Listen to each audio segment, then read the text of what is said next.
Welcome to the EW Podcast. In today's episode, I chat with Lindsay Petermann.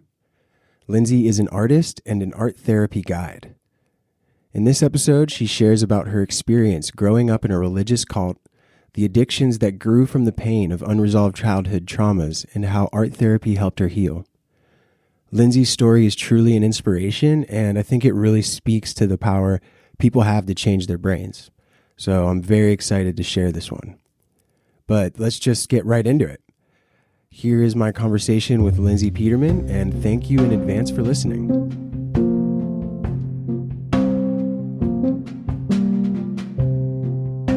Thank you for joining me, Lindsay. You're welcome. Thank you for having me. Yeah, I've been looking forward to speaking with you. So I guess to give you some background, I will provide information about you in the intro, but you do art therapy. Yes. Let's just start this off with how you got to doing art therapy. What was your path there? Well, I got sober 3 years ago. It's going to be 3 years on March 18th. And I had a lot of trauma in my life before that, a lot of childhood trauma and then trauma in my adult life. And getting sober, all of a sudden, I didn't have the coping mechanisms that I was using, when I would experience good emotions or bad emotions or any emotions, I would cover it up with drugs and alcohol, and then I wouldn't feel anything, and it was comfortable. And then getting sober, all of a sudden I have like these gaping wounds and all these emotions coming up, and not my familiar coping mechanisms. So art, specifically the type of art that I do in my classes, came from trying to heal and deal with trauma, PTSD, anxiety, depression, those types of emotions. So you discovered it as a way to deal with your own traumas that you were working through. Yeah. I was having a flashback one night, and at this point I was living alone. I was in my apartment, and my PTSD was so bad, like my bed was in the corner of the living room and I couldn't move it. I had anxiety about it being closer to the door. So I was like, literally, I would just sit in the corner of my living room on this blow up mattress and have panic attacks all night. And so at some point I had seen a YouTube video on alcohol inks. I'm like, oh, that's cool. I went and I bought some, and they were just sitting there for a while. And then during one of my panic attacks, I decided just to get it out and do it. Just like, something to distract me. And so I created this painting, and they dry really fast. It's a really fast process. And I noticed when I was done, I felt a little bit better. I wasn't crying. I wasn't breathing as hard. And then I finished, and then I waited a little bit, and then, the anxiety came back and the flashbacks came back. And so I did another painting, and then I felt a little bit better afterwards.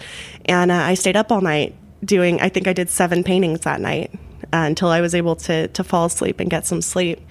And it just became like this tool for me that whenever I was alone and I didn't know how to deal with those really difficult emotions and the trauma inside me, I would just paint until I felt better, and then I'd stop, and then I'd paint until I felt better. Wow. So was this at the start of when you had decided to go sober, or was this kind of at the same time you were getting sober and discovering art It was therapy? right at the start. I spent about 2 months in rehab in Georgia, up in the mountains. And then I came out to San Diego in a sober living. And I was there for a couple months, and I was still in an outpatient program. So I had like multiple therapists and a lot of support. And then around 3 or 4 months sober, I got my own apartment in PB. And so I was living alone. My insurance ran out, so I didn't have a therapist at that time. I had somewhat of a support network, but you can't rely on people 24/7. Yeah. Did that feel dangerous to you? Like this being in a new environment by yourself and then not having access to your help? I don't know I wouldn't call it didn't feel dangerous. It felt like necessary. Okay. Like it was part of the healing process I know that I had to go through, because I didn't want to be living with someone 24/7. I did want to have my own space, and I did want to work through some of the trauma I was experiencing. And yeah, it ended up being a good thing, because it kind of pushed me beyond my comfort zone. Okay. And then by that happening, I was able to find other methods of coping with things. So you knew you were ready for that step. Yes. Yeah. Everything happened. I had an incredible job opportunity that it was almost like a God shot or whatever you want to call it. I was turning in my resumes everywhere because I needed to get a job and find my own place. And I turned in my resume to this guy, and he called me, and he was like, I have this empty building and I want to open a business here. What kind of business can you run? And I was like, well, I'm really great at making juice. Cool. And I was like, I want to open a juice bar. And he's like, okay, here's $10,000. Go open a juice bar for me. Wow. And I ended up renting the apartment above the juice bar. Okay. I was able to take over the back space and turn it into like an art space where I had yoga classes, and I teach my art classes there. So I had that really just incredible opportunity. I felt like it was meant to be, and it was supposed to happen. That's awesome. That's definitely, it just feels like a sign, I'm sure. Yeah. Like that doesn't happen every day. Yeah. So let's double back, I guess, and talk about some of the traumas that you experienced growing up and what led you to the point where you were seeking therapies. Was there, so I guess what was your childhood experience like? What was the issues that you carried with you in your later life that caused you pain? Well, I grew up in Apple Valley. For people who don't know where that is, it's like 30 minutes outside of Barstow, California. So like middle of the desert, cactuses, coyotes, roadrunners. That was my childhood. Okay. It's a very isolated town. And I also grew up in a religious cult. So very, very shame-based, strict religious rules were enforced upon me since birth. My mother suffered from addiction and from mental illness. And my father was emotionally and sometimes physically abusive towards my mother. So I grew up in a very twisted house. When I was a really young child, I was still like, I have those memories of being spiritually connected and like connected to myself, where I would be, I would wake up super early before I was allowed to wake up, and I'd sneak outside and I'd like draw and I'd watch the sunset and stuff like that, or I would just go play with myself outside. And so I had these moments where I felt true to myself and connected. But as I grew older, around 9, 10, 11, like those moments just kind of started disappearing because my mother, she just started, at first she was just more controlling, right? I wasn't allowed to wear bell bottoms like the other kids at school. And then when I was around 11 years old, her mental health, her addiction, everything like really took a grip on her. All of her abuse became focused on me, because I was becoming independent. I was, wanting to do my own things, and she couldn't control me anymore. And so it became this dynamic in the household where if my dad made her mad, she would take it out on me. If my sister said a curse word, and the word butt was considered a curse word in my house. If my sister said that, she would take it out on me. So it just became like this really unhealthy environment. My mom was untreated, manic depressive, so bipolar. She has a borderline personality disorder and narcissism. And on top of that has a really bad addiction to different prescription meds where she would, combine them all. And the craziness just got worse.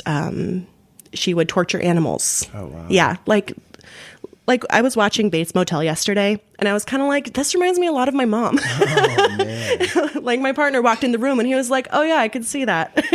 So it was just a very twisted childhood. Around 11 or 12 years old, I began cutting because I just didn't know how to deal with the abuse and the emotions and all the things going on in my head. When I was 13, I developed an eating disorder. So I had an eating disorder until I was about 18. That was pretty severe. And I was just like looking for ways to cope with this pain inside of me.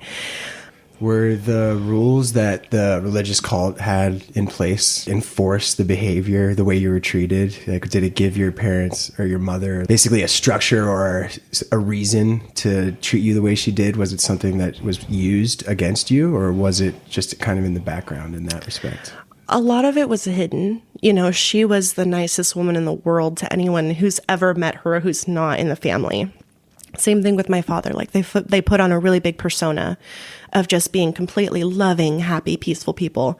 And then as soon as the doors were closed, it was very different. Yeah. But I think it definitely gave, it fed into my mother's mental illness to a degree, because like, some of the rules of the religion that I grew up with was, if you don't wear pantyhose, you're a whore. If you wear an ankle bracelet or a toe ring, you're a whore. We didn't celebrate any holidays. We weren't allowed to have friends that weren't of that religion, because they were going to die, because God was going to kill them. And if you mess up, if you leave the religion, if you make a mistake that they deem you're not repentant enough, for, you get kicked out. They're one of the only religions that do the practice of shunning in a very extreme way. So if you do make a mistake and they do find you unrepentant, you'll be removed from contact with your family, with your community, with every person you've ever known. Wow. Yeah. Did you ever feel like you had a relationship with the cult? Did you ever feel like it was an important part of your life?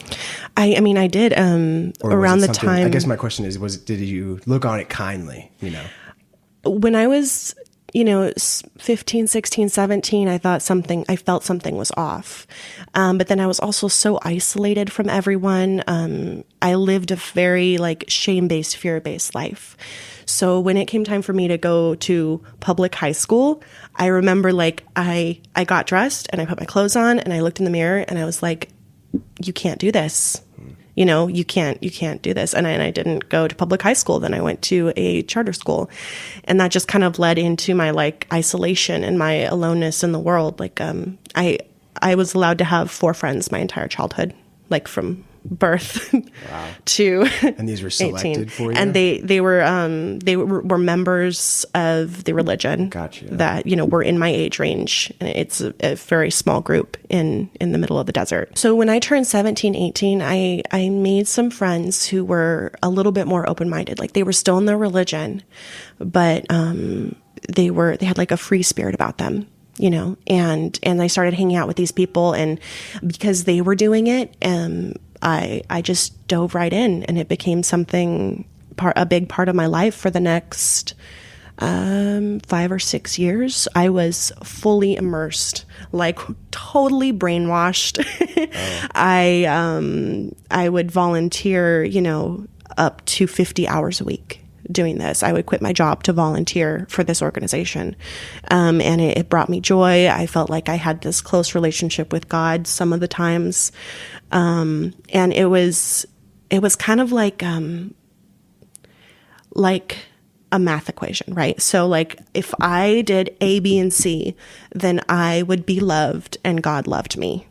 And there was nothing unconditional in it. But I knew if I could do A, B, and C perfectly, then I would be okay. I would be loved. And so, there was no idea of I was going to be loved no matter what, by myself, by others, or by my higher power at the time. It was very, very conditional, but, I just dove in completely, and I was like, all right, if I'm going to do this, I'm going to do everything perfectly. I'm going to be the most spiritual person in the entire world. It was very intense. Yeah. How long did that last, you say? 5 or 6 years. Okay. I had always wanted, I still lived in a similar vicinity. I had moved to Lancaster, which is an hour south into the desert. So Okay. it's the same general vicinity. I had always wanted to move up to Washington, right? But, you're not really allowed to move unless, God's organization sends you somewhere.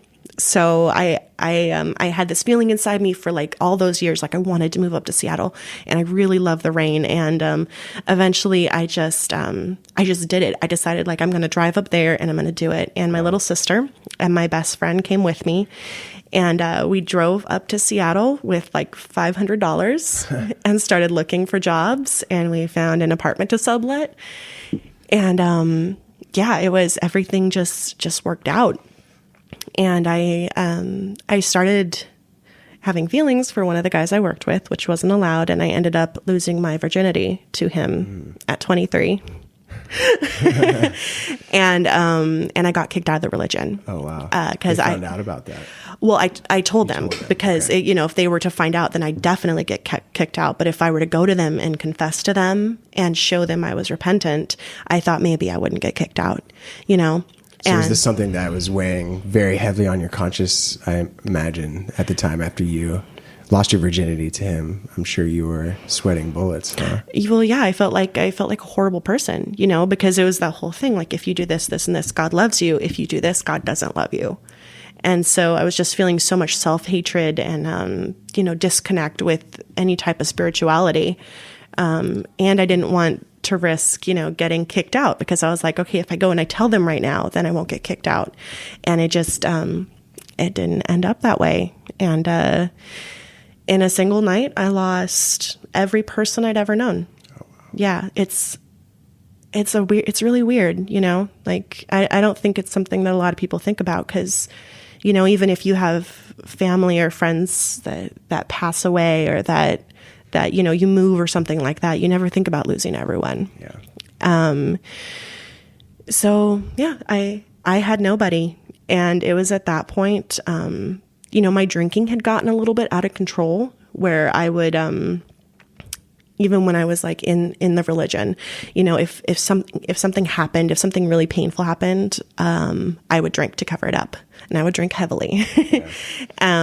I can relate to that for sure. Yeah. I've been down that road. But I had never like done drugs or even smoked a cigarette. And then the night that I got kicked out, I was just like, let's do this. I am going to put anything I can in my body to not feel this way anymore. Wow. So you did a complete 180. Mm-hmm. Yeah. Yeah. And so that's the breaking point then for you, is losing your virginity in Washington and being kicked out of the church. So at that point, it's now you're literally kicked out, but mentally you're still desiring to be a part of that family, right? Yeah. I mean, it was everything I had ever known. I still thought it was real at that point. I still thought it was the truth. How did you start to detach yourself from that way of thinking? I was kind of living in cognitive dissonance. I used drugs to kind of just like not think about it. I couldn't do hallucinogens because I would not have good trips. It would be like hell when I did hallucinogenics. And yeah, that's a big part of the trauma that I'm still dealing with today. Okay. Is they call it religious trauma syndrome. After that point, I ended up moving in with the guy that I lost my virginity to. He ended up becoming abusive. And I ended up having to like run away from him. And then I ended up in a relationship with the guy who raped me. Then I ended up in a psych ward, which is its own kind of trauma, especially when it's San Bernardino County Psych Ward. Yeah, not a nice psych ward. Some interesting interactions, to put it lightly, I'm sure. Yeah. What was that like for you at that period in your time? Was that something where you're experiencing longing for, or like regret for what you had done? Or was it just like, I can't even imagine what you'd be feeling in that situation. It was so much self-hatred. Okay. It was so much self-hatred. And, I felt so much shame, and like I didn't even deserve my family back. It really fucked with my head. Like, I felt like I deserved to be isolated from everyone and everything. And, that was a lot of my addiction, was that it was me in the dark in a room using drugs. I was never like a party person. Like I would just want my drugs, my alcohol, and then to go home and be alone. Did art you mentioned that you like to like go outside and draw, and sometimes you would feel some sort of spiritual connection. So was art prevalent in your life leading up to these later years at all, besides those occasional drawings, or was it something you discovered more later? So it stopped when I was 13. Okay. I still have the last painting I did. It was in 2008. And I had taken, up to that point, I had taken every art class I could get my hands on. I'd check out every drawing book from school. It was like my passion. And then when I was around 13, my sister was 11, and we took an art class together. We had like this art tutor, and we both finished a painting. And my mom loved her painting. She loved it, and she hung it up on the wall, and every person that came over, she told her what a great artist her daughter was. Talking about your sister. Talking about my sister. Yeah. And then in a fight, she had said some negative things about my artwork, and it just kind of, the not good enough voice got so loud, I couldn't paint after that. Even working with a therapist in my mid 20s, I had this incredible therapist, and I had this goal of wanting to paint again. And she would literally have her hand on my hand trying to help me use a paintbrush. And I would be like hyperventilating and crying. And it was just like this incredibly huge wall, in between me and any type of painting. And at that point, with that therapist, I was still using drugs.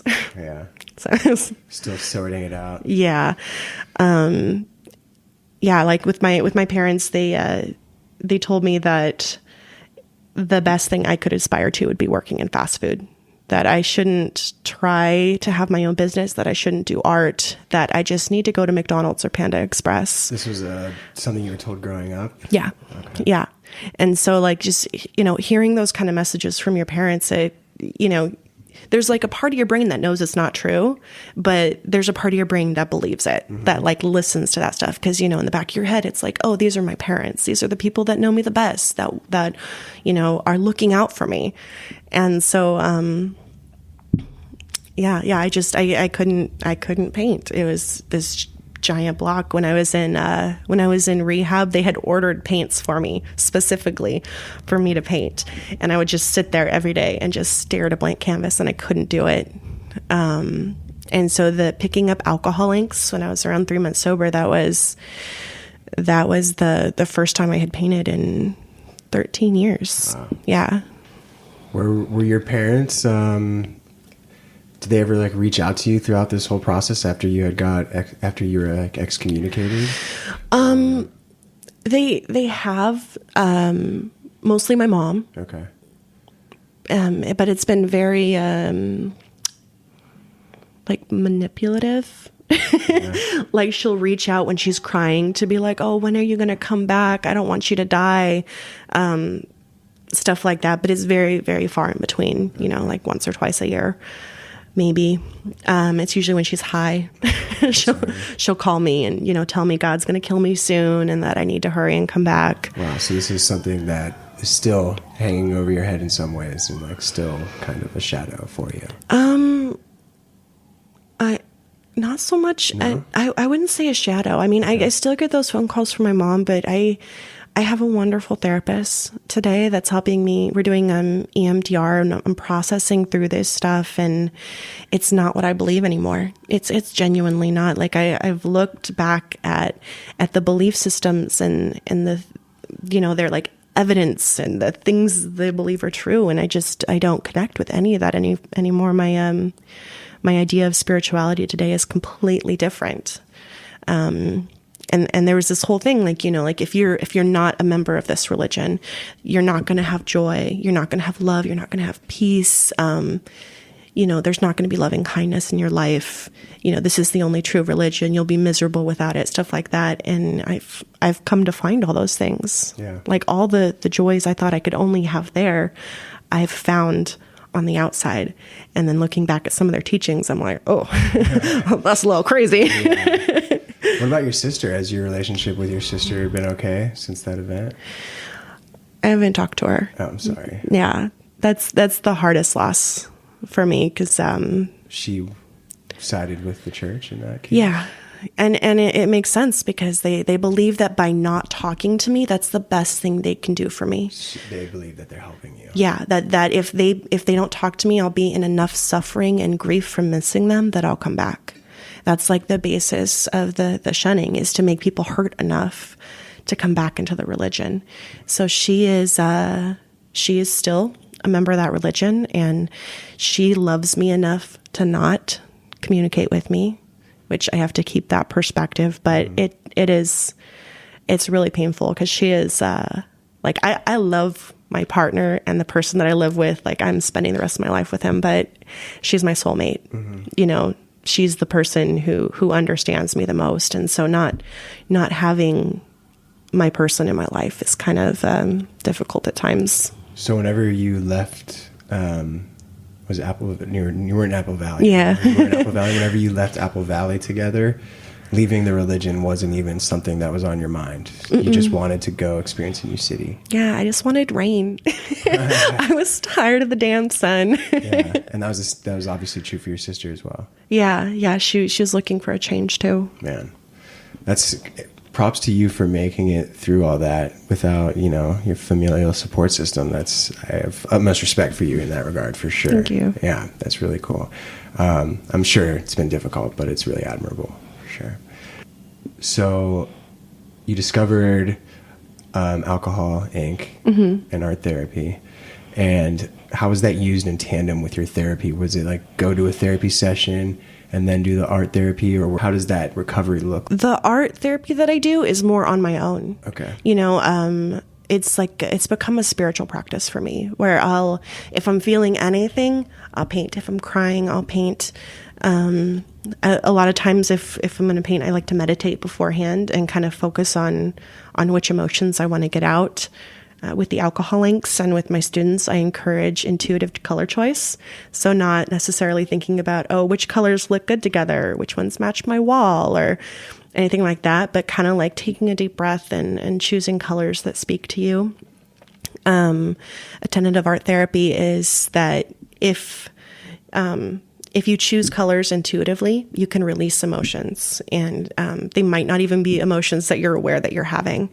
And so I try to incorporate that with every piece that I paint. And it's helped a lot. Is it ever a situation where you paint something and then you seek the help of interpreting it from your therapist or discussing it and unraveling it with your therapist? Or do you feel like once you've painted it and spent time meditating on it that you release it? For me, I feel like it's released. Yeah. I do show my art to my therapist, just because I love her and I value her opinions on things. She told me she thinks that I see other worlds sometimes after I meditate, because she looks at my art and she was like, she likes it. But yeah, it's more of a really personal process for me. I've never had an actual art therapist. Okay. So it's always like a therapist that helps me with my art, if that makes sense. Okay. Yeah. So the art comes first. Yeah. Yeah. In an art therapy session, then, what is your role with the people who are partaking? I just like to facilitate it and provide some guidance. So with the classes I do, I like to share a little bit about my story and how art has helped me deal with a lot of trauma and work through it and heal. And then I like to do my favorite is a sacral chakra meditation. Your sacral chakra is where the creativity lies. And so if it's blocked, your creativity can be blocked as well as your emotions. But when it's open, then all those things flow smoothly. So I'll do a really short meditation. I mean, I prefer longer meditations, but with classes, I don't want to scare people away with an hour-long meditation. Yeah, is that typically how you get down, an hour long? Yeah, sometimes I just, I could get lost. Like one time I was meditating and 4 hours went by. Really? Yeah. Wow. I opened my eyes and I was like, no way. That's impressive. Have you ever been on a retreat or anything, or is it just taught yourself? Yeah, it's just, I started with a lot of different guided meditations and I found ones I connected to, and now I just put on some Kundalini chants or some yoga music and just psh. Cool. Yeah. So you're not using the guided meditations right now? Usually no. Every now and then I will if I need one specific, if I need to do a forgiveness meditation because I'm being a salty bitch, then I need, then I'll do that one or something. But generally, when I was meditating before this, I was just listening to some Kundalini music and meditating. Yeah. But yeah, for the classes, so we do a brief meditation. I talk about intuitive color choice, and then I just encourage the students to play with the medium of alcohol inks. there's only a few like actual techniques I show people. A lot of it is them just playing and exploring and learning and pushing ink around. Yeah. Yeah. Yeah. Does it ever feel almost violent to you doing it? Like you're getting into maybe tapping into something angry and to release, where it can kind of come out in a more aggressive form? Or does it always take like a relaxing kind of calm feeling? It has been angry before. I have gotten anger emotions out before. Yeah. Does that also, like, I'm sure it influences your color selection too, right? Yeah, it influences everything, color selection, and even just the way things look afterwards. I did this experiment once when I was first starting this, and I had made a surfboard table. And so I was trying to get paints on all of the surfboard, and I had painted like a third of it when I was in like this very peaceful, meditative, joyful mood, and so I had a third of the surfboard done. And then like a week later, I was feeling so much like anxiety and anger over something, and I painted the middle of the surfboard. I used the exact same colors, but it looked totally different. Like just the lines were different, the way just everything about it. Like you could tell it looked like two different people painted it. Wow. Do you remember specifically what was on your mind? I do. Yeah. I was upset at a friend. Okay. So how much of your art today is dealing with your childhood traumas? Was that more so focused in the beginning of the art therapy? Do you feel like now it's just like dealing with more day-to-day things? There's a lot of different traumas. Yeah. Okay. There's a lot of different traumas. And so like, especially even with the EMDR, like some of them I process, like the sexual assault I've worked through, the abusive relationship I've worked through, some of the more deeper childhood stuff, I'm still in the process of working through. Like I can kind of gauge by my nightmares and where my nightmares are at. Okay. Like what things I'm working through and what my body is trying to process. And yeah, you keep saying work through. What does that mean to you to have worked through a problem? Like when can you say, oh, I've worked through that? When I feel like it doesn't affect my energy or affect my state of being anymore. Like, for example, like, with the sexual assault. So I would have nightmares, of this person and of this happening. And then I'd wake up the next day and my whole day would be off. I would be triggered. So I would be disassociated. My brain wouldn't be working correctly. And it would kind of like mess with my energy all day. After I feel like I processed it completely, and I did that with the EMDR as well, and with art, with everything. And I had a rape nightmare 3 months ago, and I woke up and I went about my day. Really? Yeah, and it didn't affect me in the same way that it did before. Like my brain wasn't completely scrambled around from the trauma. How do you interpret something like that then? If you feel as though you've worked through the problem, but you still are having nightmares about it, what does that mean to you? Does it mean anything? If I'm not affected by the nightmares, I don't think so. Yeah. I don't think so. I think it's just random sometimes. A lot of my dreams I can interpret and, like understand. And then I know sometimes they're just random bullshit. Yeah. Yeah. Would you say your recovery started 3 years ago as well? Would you time the sobriety with the beginning of your recovery and healing as a person? I would. Okay. Yeah. I feel like that was the first step for me, was to stop numbing. Yeah. As soon as I stopped numbing, then dealing with things became just part of day-to-day life, and facing things and, stuff like that. So what was the most difficult part for you, do you think? Finding a new concept of a higher power. Because I rely on a power greater than myself to stay sober, to live my day-to-day life and be the person I want to be.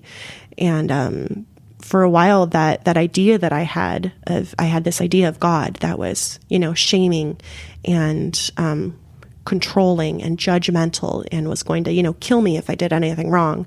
And so coming to find a power that I can connect to, I read a ton of spiritual books. I've traveled I spent a month in Thailand, cool. going to different temples and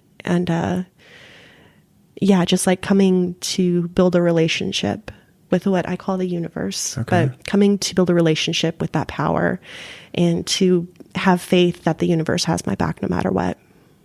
Do you find that there's still some of the like rules or dogmatic beliefs that you have to struggle against in your day to day? Do you not wear ankle bracelets? Is there stuff like that still lingers for you? No, I mean, it did at first, right after I got kicked out, I still had, everything was so deeply ingrained in my brain, from childhood on. And today, I have complete freedom. Like, I can wear whatever I want, pierce whatever I want, tattoo whatever I want, just freedom to, choose a nail polish color. Yeah. Like these things, like a lot of people take for granted. Yeah. But yeah, like I'm not held back by any of those past beliefs anymore. Yeah. Was there a turning point in particular where you felt like you had shaken the religious upbringing, or was it a gradual? Well, I changed my behaviors right away. Okay. So immediately after I left, I started, wearing whatever I wanted. Gotcha. But I still felt the guilt and the shame, and I'd look in the mirror and my first thought would be, oh my God, you're a whore, and, so those thoughts were still there. And I think that growing to, change that self-talk was just very gradual. Yeah. It happened over time, and just like repeating to myself, like, you're beautiful, you're loved no matter what. Like, you're the same person, whether you're wearing a shirt or a skirt that's this short or this short, like you're still the same person and you're still lovable. Yeah. I'm just wondering who in your life was the most important kind of support you had going through all this. Were you relying completely on yourself to get through this? I had one friend that would talk to me sometimes, that supported me a lot. Yeah. Through this. She was still part of the religion, but so she wasn't allowed to talk to me, but she helped me through so many things. She was the person that took me to the police after I got sexually assaulted, who sat with me through all the painful things, who she stayed on the phone with me the entire drive home, because I had to create an escape plan to get away from my ex, and I drove from Washington to California, and she stayed on the phone with me the whole time. And so she was a really good support system for me. And that's just over the phone. Yeah. Just over the phone support. Yeah.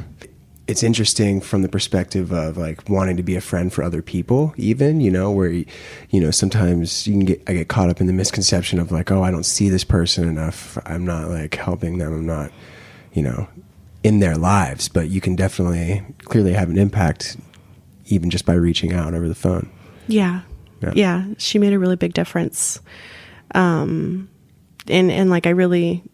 she's one of the people I love the most, because just when you have no one and then someone calls you, it means the world. Yeah. Especially when they're not supposed to, and that they're probably feeling some guilt and shame over it. Yeah. Yeah. Do you still keep in touch? Our friendship ended a few years back. I'm sorry. No, it was the right thing. I, in my addiction, was a very selfish, horrible person, and she knew me through my entire addiction and put up with a lot of really bad behaviors. And, eventually it just became too much, and she needed to set that boundary. And I respect her for that. I'm not the same person today, but I feel like she did the right thing. Okay. Yeah. Because I was toxic. Yeah, you're at peace with it. Yeah, I'm at peace with it. And I still send all the love I have out to her in the universe. And I hope she's doing amazing. And she's still one of the people I love most in this world. But like most of the people I love most in this world, communication isn't always possible. Yeah. So I've learned to just, meditate and send love to those people wherever they're at. That's good. It's healthy. Yeah. Therapy helped me with that. Yeah, for sure. You don't just Don't just arrive there, right? Yeah. So at what point did you decide that you wanted to help others with art therapy? How long into doing it yourself did you realize that this was something you wanted to be a part of? I mean, almost immediately. I've always felt like, I have to do something for others. I have to be of service of others in some way. Especially when I was in my addiction, it was completely self-centered and selfish, and I was 100% wrapped up in Lindsay the entire time for years. It was all about my feelings and my needs and what I was going through, and it was never about helping anyone else. And so getting sober and all of a sudden like having this tool that I can share with other people, I want to share it with as many people as I can, and I just help as many people as I can. I feel like what's the purpose of being here if it's not to help other humans? That's awesome. Yeah. So how long have you been doing it now? The classes? Yes. Like 2.5 years. Okay. Yeah. On and off. It depends on if I have a venue sometimes. So. How many per class typically do you have? It depends. The most I've had is 50. Oh, wow. I did a really big class up in Carlsbad. But then I've done smaller classes and one-on-one classes. And I'm trying to focus more on doing class with youth, especially like underprivileged youth. My next class I'm doing at the South Bay Youth Center. And then I'm doing a class at Mount Everest Academy after that. Okay. So how much one-on-one goes into these classes then? Is it helping the painter interpret what they're doing, or do you just kind of show them the road and let them walk down it? I kind of just show them the road and let them have their own journey. Okay. And I do share a few like different techniques I like to use that I like to play with, but I think it's more about the experience of just play. Even art classes you take today, a lot of times that playfulness isn't there. Yeah. I've been in the classes where it's like you're sitting there and you're trying to paint this flower and it's supposed to look like that flower over there. And so you're trying to manipulate your brush and make it look just like that flower. It becomes very mathematical. Yeah. And then if it doesn't look like that, it's not good enough. And so I just use air quotes on a podcast. Insert air quotes. Yeah. Insert air quotes. But yeah, this is it's like play. And I think it's something that's so important for every human. And we just lose it in adulthood so much. Like, we go to work and we pay bills and, we do all these day-to-day things. We go get our oil changed. Yeah. and we don't necessarily make a lot of time for play. Don't get our brain oil changed. Yeah. Yeah. I think that's important as well. So what are some of the things that, like, obviously you've experienced a lot of traumas and art therapy has helped you tremendously. Do you find that people who seek art therapy are also trying to heal such like significant traumas, or are they looking to de-stress their lives or just get over day-to-day anxiety? Like, what's the typical like goal of someone who you work with? I feel like the typical goal is going to be growth and healing. Okay. Like I've had classes with, especially like private classes with different groups of people that, they haven't experienced trauma and they want a class that's more focused on spiritual growth. Okay. And, and I try to facilitate that as well. But usually my classes are focused on the healing from the bad things. Cause I think to some degree, all of us have experienced something traumatic. Yeah. At some point in our lives, most of us have. And facing those things and dealing with them and trying to release them, it's been so important for me to live like a happy, fulfilled life today. Does the goal change how you approach the class or the session at all? Or is it one size kind of fits all forms of healing? Sometimes it'll change the part of my story that I share. Okay. Because like I had a private class not too long ago and the woman was like, none of us have experienced trauma. This is a fun girls' night. We're all drinking wine. Yeah, so you're not going to get into all the details of your story in that case. Yeah, I'm not going to go into all those, all the gnarly stuff. But that class was more focused on like, spiritual growth in the sense of trusting the universe to fulfill your desires. And so, I change it up a little bit. Like for the kids, I think I might skip the meditation or make it a very short meditation at least. Yeah. For the 2 classes with the teenagers I'm doing this month and next month. Teenagers, is that the youngest demographic you worked with? I did a one-on-one class with an 8-year-old once. Okay. She's the youngest, but that was just a private thing. How do kids take to that? I'm sure that they love the chance to use art, right? Yeah. I think the kids that I've done it with just really enjoy it. It can be a little messy. So they have to wear gloves, and their parents need to know that their clothes may get stained. Yeah. But yeah, they really enjoy the freedom. Like there's no lines to color within. Like there's no wrong way. There's no right way. Like whatever you do is right. Yeah. It's just all feeling, right? Yeah. And there's a lot of freedom in that, and not being able to be wrong. Yeah. Yeah. No right or wrong answers there. So you said now that art therapy for you is mostly used whenever you're feeling those emotions, or am I getting that wrong? Was that how it started, when it was whatever? No, it's the same today. Same? Okay. Like if something comes up, I lost a friend a couple months ago, and I stayed up till 1 a.m. painting, and I did a really big 4x4 painting for her, and I got all those emotions out. And the next day, I was still grieving a little bit, but the intense crying was gone. Yeah, I remember we kind of were experiencing loss around the same time last year. I was supposed to come do some painting with you, but that never panned out. But maybe we can schedule something. I'd love to try. Yeah. So if I wanted to come in and participate with you, would you start off by, helping me set an intention? Is that like the first step of doing art therapy, is setting some sort of intention, or do you just dive in and see what happens with a calm mind? So I like to do meditation, then set an intention. Okay. Because I feel like once you clear your mind a little bit, even if it's just taking a few really deep breaths, your head will be clearer to set the intention that you're meant to set.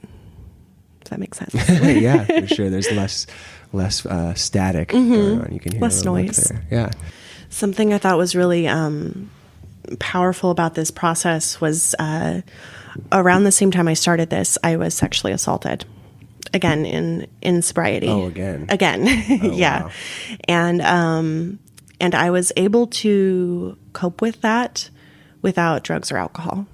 And I completely attribute that to my higher power and my spiritual connection and this art process.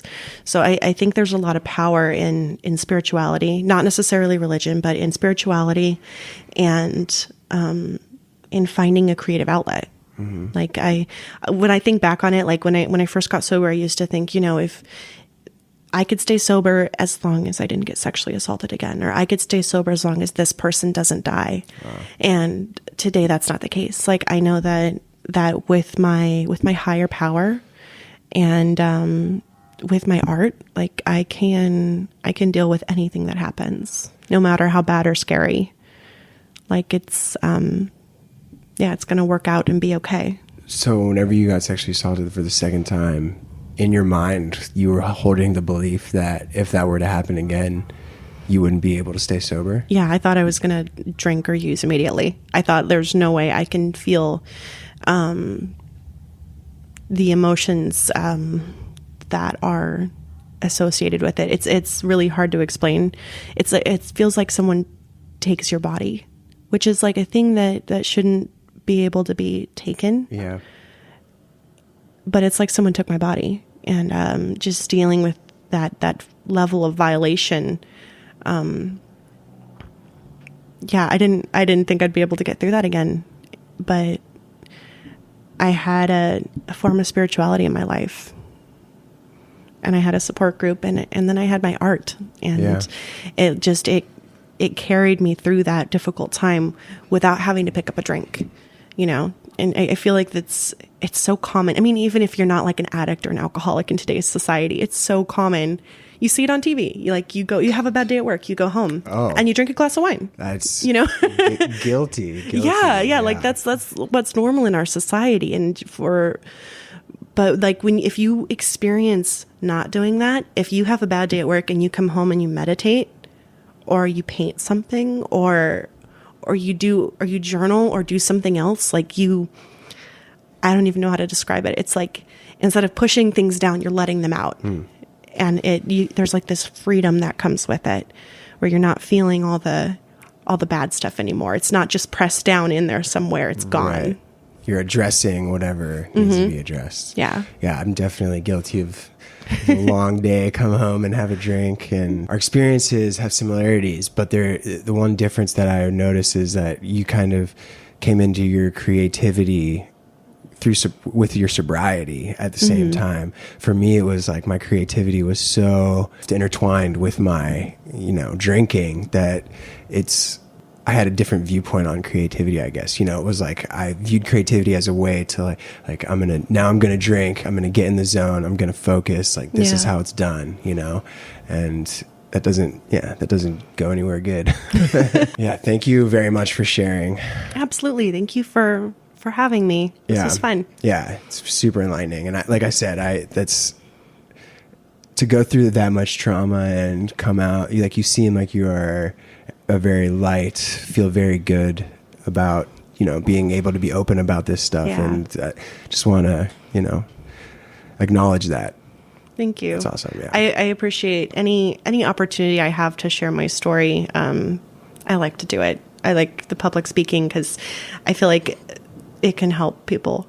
If someone can look at me, and if they've experienced a similar trauma, they can be like, whoa, look, she's like this happy, joyous, free person today. Maybe I can get there too. Yeah. Like I want others to be able to see that and gain hope. Yeah, for sure. How can people find you? So my website is artbyzebras.com. Okay. So it's artbyzeebrz.com.